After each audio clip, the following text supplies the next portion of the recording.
Hello, welcome to Atlanta. He's Chris Halicke. I'm Dejan Kovacevic of DK Pittsburgh Sports. Steelers 18, Falcons 10.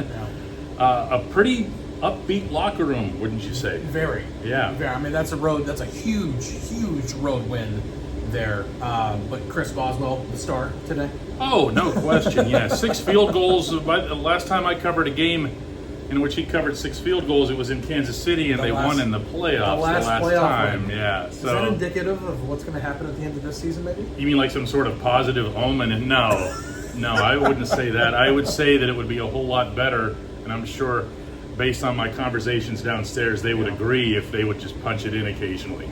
Yeah, obviously. You worried at all? Yeah, there's still concerns. But, I mean, when it comes to this offense, we knew it was going to start, like, in our live file that we do, we knew there were going to be, like, some overreaction if this offense didn't light up the scoreboard. And, well, they didn't. But, like, there were certain things, like, obviously Justin Fields, like, immediately having center quarterback exchange issues again. That just can't, that kind of stuff has to be cleaned up. But they kind of got, I mean, they still ended up with 137 yards on the ground. You want to see more, but the defense.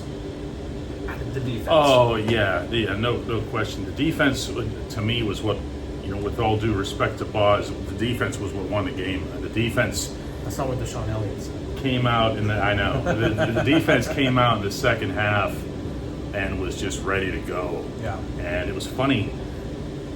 I don't often get surprised when I go to the locker room. I'm kind of expecting what it is that they're going to say and whatever. Yeah. But I was sure, that, and I asked several guys, was there any kind of adjustment?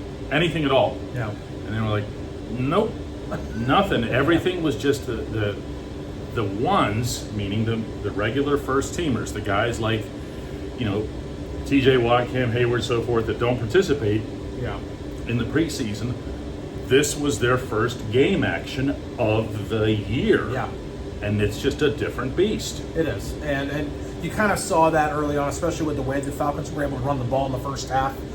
Cam Hayward didn't really start making plays in the running game until a little bit later on. But then TJ didn't really take him, maybe took him a quarter to kind of get going. And then after that, he was the game record that he normally is. He had, 8 plays called back because of penalties or whatever else. But whatever it was a lot. He was unbelievable, but he wasn't alone. No. For the guys up front to make the plays that they did, it really only matters if the guys behind you are capitalizing on that. Yeah. And if there was something that leaped out of this game that maybe none of us saw coming, it's that the secondary would, to some extent, steal the show. Yes. Dante Jackson, Deshaun Elliott were 2 newcomers, 2 signings, additions. Obviously, Jackson was the part of the Deontay Johnson trade, and then boy, was he good. Yes, Jackson. Interception. He made another play where he had to jump and stretch out and make a play on the ball. They were both good, but Deshaun Elliott after the game, he talked so much about what the guys were able to do up front, and he's like, all you have to do is do your job for 2 seconds. Just do it. Be in the right spot at the right time. If the ball comes to you, you're going to be able to make a play, and that's exactly what those guys did. Yeah, this guy was having a conversation with both DeMonte Casey and Joey Porter, so you can imagine how colorful that conversation was. Yeah. And Casey said it's like when they're playing like that up front, it's like the candy store in the back. Yeah. Okay, Yeah. You're just waiting for stuff to come fall on your way. Right. And, they were better than that, but they didn't make any mistakes with them. There was one kind of drop. No, Jackson had a drop early on. Yeah, Even Mike Tomlin said it after the game. He was just like, when he's talking about some of the things they need to clean up, dropped picks. Mike Tomlin's not going to let that fly. Mike Tomlin wants his defense to be splashy. Mm-hmm. And when you drop a pick in the first series, that's a good way to set the tone as a defense right away. But they were able to bounce back from that. They only gave him a field goal on that drive. The only touchdown drive they gave up was at the closing stages of the first half. Right. But other than that, the defense was, they pitched a shutout in the second half. What worries you after this game, in addition to obviously losing Cam Johnston, who had been, and he's going to be done for the season. His knee went the wrong direction, and he's so good. I know. That's a huge loss. So, I know it seems almost over the top to talk about losing a punter, but he's so good. Even Mike Tomlin said that after the game. Mike Tomlin was saying similar things of being like, I don't think you guys understand how good this guy was during team development.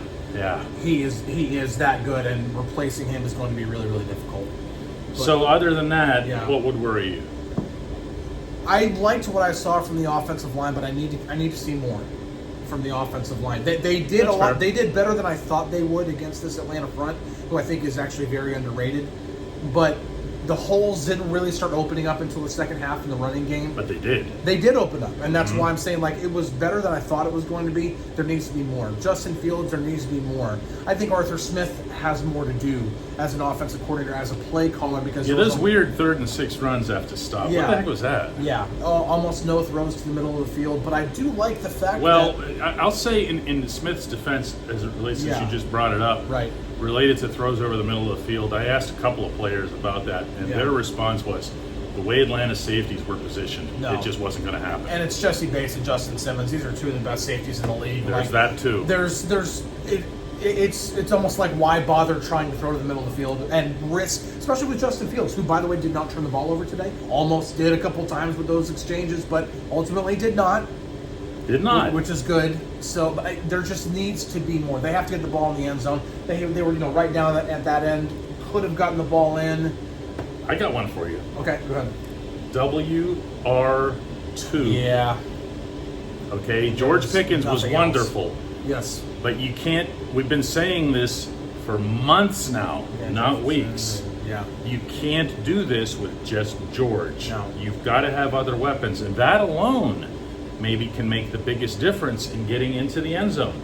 And actually, like, to kind of tie this together, because I think a lot of people have thought that Pat Freiermuth could be wide receiver too.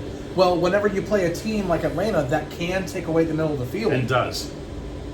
you can't just No, line no. up Pat Freiermuth outside all day. Uh-huh. Like, you have to have another guy who can play on outside the numbers, who can do, like, this is where you really miss a Deontay Johnson type, who can get open on the outside. Nobody's missing Deontay Well, Johnson today. Just let's be especially- really, really clear No, on that. for sure. Dante Jackson was outstanding. Yeah, he was. He was very, very outstanding. good. All right, guys, read our coverage in DK Pittsburgh Sports. We're still typing away frantically here, and then we have a getaway flight here tonight out of Atlanta back to Pittsburgh. But check out all of our written coverage, as well as the new talk show that we're doing beginning tomorrow called, oh God, what's it Double called? Shot. Double Shot. All right, guys. We'll see everybody tomorrow.